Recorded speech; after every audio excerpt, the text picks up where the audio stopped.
بہلول کا نام آپ نے سنا ہوگا، یہ مشہور مجاذیب میں سے یہ مجذوب گزرا ہے۔ تو یہ دریائے دجلہ کے کنارے گھومتا تھا اور لوگ اس سے ملتے تو جو اس کی زبان سے نکلتا وہ پورا ہو جاتا۔ تو ایک دن دریائے دجلہ کے کنارے یہ گھوم رہا تھا کہ ہارون رشید اپنے مکان کی، اپنے محل کی چھت پہ ٹہلتے ٹہلتے بہلول کو دیکھتا ہے۔ تو خادموں کو کہا کہ ذرا اسے میرے پاس حاضر کرو۔ شاہی حکم نامہ تھا۔ جو چھت کے اوپر خادم تھے انہوں نے اوپر سے ڈولی پھینکی اور نیچے والوں کو اشارہ دیا، انہوں نے بہلول کو پکڑا اور ڈولی میں رکھ دیا، اوپر والوں نے رسیاں کھینچ لی۔ 2 لمحوں کے بعد بہلول بادشاہ کے سامنے تھا۔ تو بادشاہ نے بہلول سے کہا کہ بہلول ایک بات تو بتاؤ۔ کہا پوچھئے۔ کہا آپ خدا تک کیسے پہنچے ہو؟ تو بہلول نے مسکرا کے کہا جیسے آپ تک پہنچا۔ تو بادشاہ کا تو خیال تھا کہ کوئی بڑی باریک بینی سے کوئی فلسفہ بتائے گا، لیکن یہ 2 لفظوں میں اس نے کہہ دیا جیسے آپ تک پہنچا۔ بادشاہ نے کہا میں نہیں سمجھا، حضرت آپ سمجھا دیجئے۔ تو بہلول نے کہا کہ حضرت میں خود آنا چاہتا تو دیوان خانے میں جاتا، درخواست لکھ کے لے جاتا، پھر جمع ہوتی، پھر کئی واسطوں سے ہوتے ہوئے آپ تک پہنچتی۔ آپ پھر مجھے وقت دیتے ملاقات کا، 6 ماہ بعد، سال بعد۔ اس وقت پہ میں تیار ہو کے ملاقات کرنے آتا، آپ کے کوئی شاہی مہمان آ جاتے تو پھر ملاقات منسوخ ہو جاتی، پھر بھی آپ کی مرضی ملاقات ہوتی نہ ہوتی۔ میں چاہتا تو مہینے سال لگ جاتے، لیکن ملاقات پھر بھی آپ کی مرضی پہ، اور جب آپ نے چاہا ہے تو 2 گھڑیاں بھی نہیں لگی۔ تو کہا بندہ چاہے تو کروڑوں سال بھی بیت جائیں، اس کے قرب کی کوئی انتہا نہیں ہے، لیکن جب وہ چاہے تو 2 گھڑیاں بھی نہیں لگتی۔ تو کہا کہ قل ان کنتم تحبون اللہ فاتبعونی یحببکم اللہ، کہ اگر تم اللہ سے محبت کرتے ہو تو آسان طریقہ تمہیں بتا دیتے ہیں، میرے محبوب کی چوکھٹ پہ آ جاؤ، اللہ اکبر، جس کو تم ڈھونڈنے نکلے تھے وہ تمہیں وہاں مل جائے گا، اور تم اس سے محبت کا دعویٰ رکھتے تھے وہ تم سے محبت کا دعویٰ کرے گا، اور پھر جب تم اس کے محبوب ہو جاؤ گے تو پھر جو تم کہو گے وہ کیوں نہیں ہوگا، کیونکہ محبوبوں کی تو بات مانی جاتی ہے نا۔ یہ نظام الدین اولیاء علیہ رحمہ کو محبوب الہی کہتے ہیں نا۔ ان کا واقعہ بھی علماء نے یہ لکھا ہے، صوفیاء نے، کہ ان کے شیخ حضرت بابا فرید الدین گنج شکر رحمۃ اللہ تعالی علیہ ایک دن موج میں آ گئے اور کہا کہ نظام الدین محب بنو گے یا محبوب بنو گے؟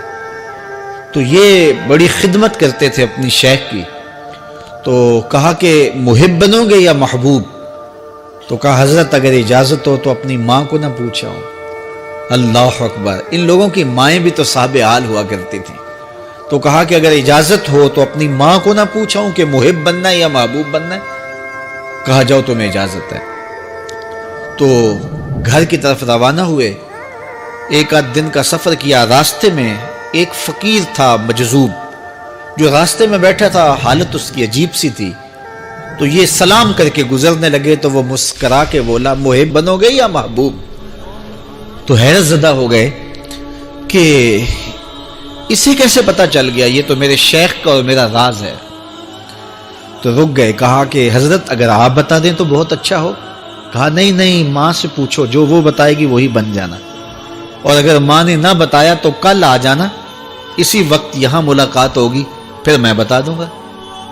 خیر چلے، رات کو پہنچے، والدہ کی خدمت میں سلام پیش کیا، پاؤں دبائے اور کہا کہ شیخ موج میں آ گئے اور کہا محب بنو گے محبوب بنو گے؟ تو میں نے کہا ماں سے پوچھ لوں۔ تو میں اماں جی آپ سے پوچھنے آیا ہوں، راستے میں یہ واقعہ بھی ہوا۔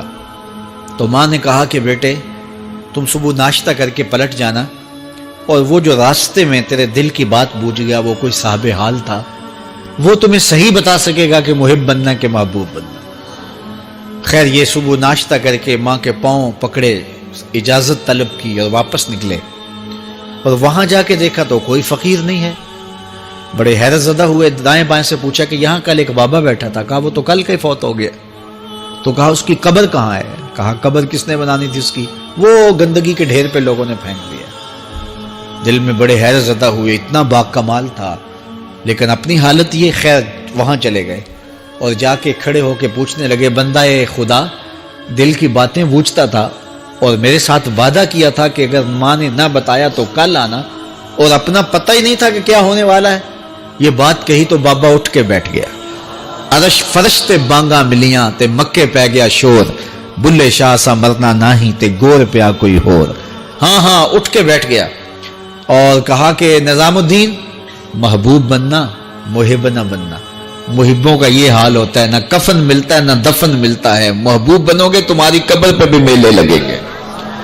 فَاتَّبِعُونِي يُحْبِبْكُمُ اللَّهُ، اگر حضور کی اطاعت کرو گے، حضور کی فرما برداری کرو گے تو تم محبوب بن جاؤ گے۔ جب کوئی حضور کا ہو جاتا ہے تو رب اس کو اپنا محبوب بنا لیتا ہے۔ تو حضور کی محبت خدا کی محبوبیت کا ذریعہ ہے۔ اور حضور کے صحابہ کی زندگیاں دیکھیے کہ انہوں نے حضور علیہ السلام کے ساتھ کیسے پیار کیا، حضور کی محبت میں اپنی عادتوں کو بدل دیا۔ حالانکہ عادتیں نہیں بدلی جاتی، طباع کا اختلاف یہ فطری بات ہے۔ ایک کو ایک چیز پسند ہوتی ہے، دوسرے کو وہ چیز پسند نہیں ہوتی ہے۔ بعض اوقات ماں کو مسئلہ ہوتا ہے کہ یہ چیز اگر میں تیار کرتی ہوں تو میرا دوسرا بیٹا نہیں کھاتا، تو اس کے لیے بعد سے الگ سے کوئی چیز تیار کرنی پڑتی ہے کہ اس کی ڈیمانڈ یہ ہے اور میرے اس بیٹے کی ڈیمانڈ یہ ہے۔ لیکن صحابہ کی زندگیاں دیکھیے، انہوں نے اپنی طبیعتیں بھی حضور کی طبیعت کے سانچے میں ڈھال دی۔ حضرت انس بن مالک کو کسی نے دیکھا کہ وہ شوربے سے کدو کے ٹکڑے نکال کے کھا رہے ہیں، تو کہا یہ کیا کر رہے ہو؟ کہا میں نے ایک دن حضور کو یوں کرتے ہوئے دیکھا تھا۔ تو طباع کا اختلاف یہ ایک فطری اختلاف ہوتا ہے، لیکن صحابہ نے اس کو بھی چھوڑا اور حضور کی محبت کے سانچے میں ڈال دیا۔ پھر اس چیز کا انتظار نہیں کیا کہ حضور کا فرمان کیا ہے، حضور کی چاہت پہ اپنے مزاج کو بدلا۔ اللہ اکبر۔ حضور علیہ السلام مدینہ المنورہ کی گلی سے گزر رہے تھے، ایک گنبد نما مکان بن رہا تھا، اور ایسے مکان حضور کو پسند نہیں تھے۔ تو آقا کریم علیہ السلام نے پوچھا یہ مکان کس کا ہے؟ کہا فلاں انصاری کا ہے۔ حضور گزر گئے، چہرے پہ تھوڑے سے ناگواری آثار حویدہ ہوئے۔ کسی نے اس صحابی کو بتا دیا کہ حضور گزرے تھے، تیرے مکان کو دیکھا، شاید پسند نہیں آیا۔ 2-4 دن کے بعد حضور دوبارہ گزرے، دیکھا کہ وہاں ملبے کا ڈھیر پڑا ہوا تھا۔ فرمایا صحابی کو بلایا گیا، کہا میں پرسوں ترسوں گزرا تھا، تیرا مکان دیکھا تھا، یہ کیا ہوا؟ عرض کی میں نے گرا دیا ہے۔ فرمایا کیوں؟ عرض کی سنا تھا آپ کو پسند نہیں، سنا تھا آپ کو پسند نہیں۔ میں اور آپ دیکھیں ہمارا کیا کیا حضور کو پسند ہے، سر سے لے کر پاؤں تک، نجی زندگی سے لے کے سیاسی زندگی تک، اپنے امور ذات سے لے کر کے اپنی معاشرتی زندگی تک، ہمارا کیا کیا حضور کو پسند نہیں، اور ہر وہ چیز بدل دیں جو حضور کو پسند نہیں۔ اس ویڈیو کو شیئر ضرور کریں، ہو سکتا ہے آپ کے ایک شیئر سے یہ بات کسی کے دل میں اتر جائے۔